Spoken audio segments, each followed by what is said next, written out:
Dear friends, welcome to My Career, My Future, the team of expert counselor, medical counselling committee या मजाक counselling committee. सो मैं ये word इसलिए use कर रहा हूँ क्योंकि पिछले कुछ दिनों से ये मजाक चल रहा है बच्चों के फ्यूचर के साथ, और ये मजाक कर रहा है कोई और नहीं, parental body medical counselling committee. देखिए, बड़ी शर्मिंदगी सी होती है जब इतनी बड़ी देश की इतनी बड़ी संस्था जो इतना बड़ा चीज़ ऑर्गेनाइज करने जा रही है, and that too in very unorganised manner. और अनऑर्गेनाइज मैनर का मतलब यह है कि कुछ भी चीज़ प्लान नहीं चल रही। एक दिन एक रूल आता है, अगले दिन दूसरा रूल आता है, और तीसरे दिन वो रूल जो है वो सारा का सारा बदल जाता है। शुरुआत हुई थी एनआरआई कोटा के अंदर कि यहाँ पर इस बार फर्स्ट डिग्री स्पॉन्सर्स को अलाउ नहीं किया जाएगा, और कैटेगोरिकली मना कर दिया गया था कि सिर्फ एनआरआईज, चिल्ड्रन ऑफ एनआरआईज और वार्ड, इनको ही अलाउ किया जाएगा विद बोनाफाइड गार्जियनशिप के साथ। और इस बेसिस के ऊपर यूएस, यूके, कनाडा के एम्बेसीज ने वहाँ के स्पॉन्सर्स को एम्बेसी लेटर देने बंद कर दिए थे, मना कर दिए थे, और कहा था कि एमए की गाइडलाइंस को फॉलो करो। और इसी वजह से जब इस बार जो हर साल की तरह जो कन्वर्जन नोटिफिकेशन आता है, जब कैटेगरी बच्चे चेंज करते हैं जनरल टू एनआरआई, वो नहीं आया।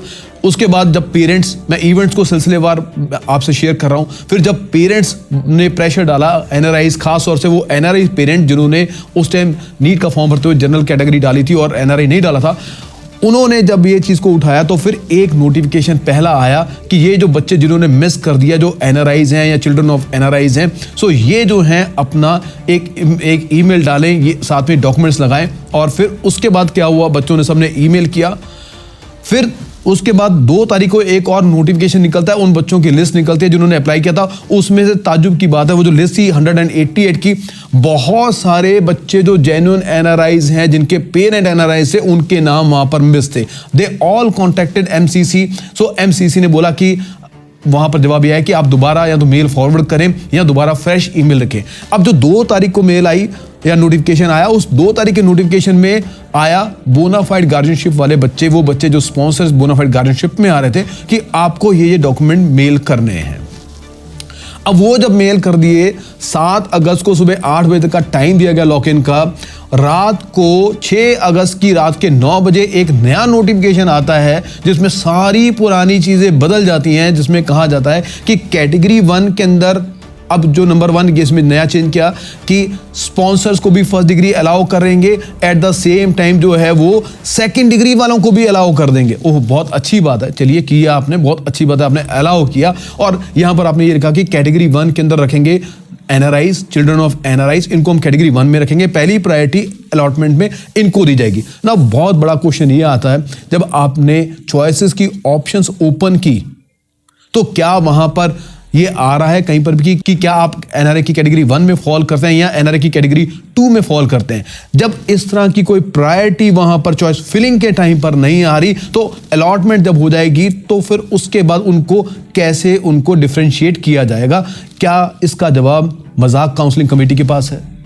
तो क्या ये मजाक नहीं है उन बच्चों के साथ कि आपने चॉइसेस दे दी और वो चॉइसेस जो है प्रायोरिटी दे दी, लेकिन प्रायोरिटी के ऑप्शंस है ही नहीं। दूसरी बड़ी बात, आपने उनको सेकंड डिग्री स्पॉन्सर्स को अलाउ कर दिया, फर्स्ट डिग्री स्पॉन्सर्स को अलाउ कर दिया।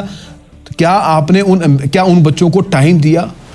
वो कैसे कन्वर्जन करेंगे? जो यूएसए, यूके, कनाडा वाले हैं जिनको स्पॉन्सर्स का लेटर ही नहीं मिला, वो कैसे यहां पर कॉल करेंगे? दूसरा, जो सेकंड डिग्री वाले जिनको बिल्कुल आपने अभी इंक्लूड किया है, वो कैसे कन्वर्जन के लिए अप्लाई करेंगे? आपने उनको कन्वर्जन का मौका ही नहीं दिया। तो यहां पर इक्वल अपॉर्चुनिटी का जो है वो आपका जो अधिकार है, इक्वल अपॉर्चुनिटी का जो आपका फंडामेंटल राइट है, वो आपका पूरा आपसे छीन लिया गया। उसके बाद रात की प्रॉब्लम ये रही कि पूरी रात बच्चे लगे रहे चॉइस फिलिंग को लेकर, चॉइस लॉकिंग को लेकर, लेकिन एमसीसी का सर्वर डाउन था क्योंकि एमसीसी के लोग जो है सो रहे थे और बच्चे जाग रहे थे।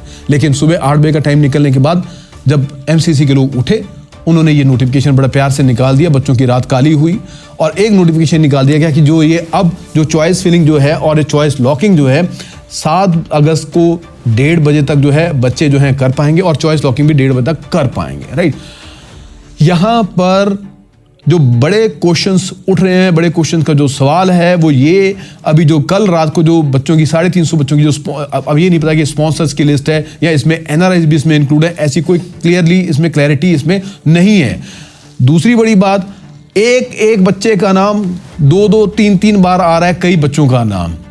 सो क्या ये इतनी बड़ी काउंसलिंग कमेटी के पास इतना बड़ा टाइम नहीं था, या इनके पास रिसोर्सेज की कमी है कि वो ये ना देख पाए कि ये इसमें कितने बच्चे आ रहे हैं, क्या इनका नाम एक बार आ रहे हैं, 2 बार? ये तो बहुत छोटी सी बात है।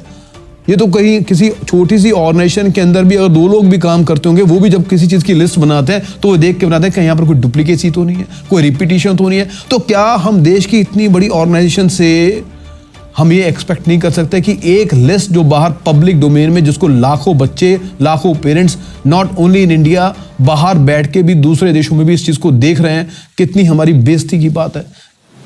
सो ऐसे बहुत शर्मिंदगी की बात है हमारे देश के लिए कि इतनी बड़ी संस्था जो इतनी बड़ी इवेंट को ऑर्गेनाइज कर रही है और वहाँ पर इस तरह की अनएथिकल और अनऑर्गेनाइज चीज़ें चल रही हैं अनप्लान्ड में, जिसमें बहुत सारे बच्चों का नुकसान हो रहा है। देखिए, फ़ायदा अगर किसी का नहीं मिले लेकिन किसी का नुकसान नहीं होना चाहिए। यहाँ पर बहुत बच्चों का नुकसान हो रहा है और उस नुकसान के ऊपर ये काउंसलिंग कमेटी जो है वो काउंसलिंग को रन करना चाहती है। सो ऐसे में लेकिन आज भी हमारे देश का कानून जो है वो बहुत स्ट्रांग है। अगर वो पेरेंट्स जिनको नुकसान हो रहा है, वो पेरेंट्स जो खुद एनआरआईज़ हैं या जिनके बच्चे एनआरआईज़ हैं, अगर आप लीगल एड लेना चाहते हैं तो आप इमीडिएटली लीगल एड के लिए आप जो है जाइए, आपको ज़रूर इसका फ़ायदा मिलेगा। दूसरा, आप इसमें से जो भी डिप्राइव्ड हैं, आप हमारे इस वीडियो के ऊपर भी अपना कमेंट डाल के बताएं कि आप जेन्युइन एनआरआईज़ हैं और आपके बच्चे का नाम जो है वहाँ पर नहीं आया। इससे इन बच्चों की लिस्ट अगर हमारे पास इकट्ठी होगी तो हम भी आपको कोई ना कोई लीगल रेमेडी सजेस्ट जरूर करेंगे। सो चैनल से जुड़े रहिए, बेल आइकन को प्रेस कीजिए ताकि आने वाले हर इंपॉर्टेंट मुद्दे का वीडियो जो है वो आप तक पहुंच पाए। Thank you very much.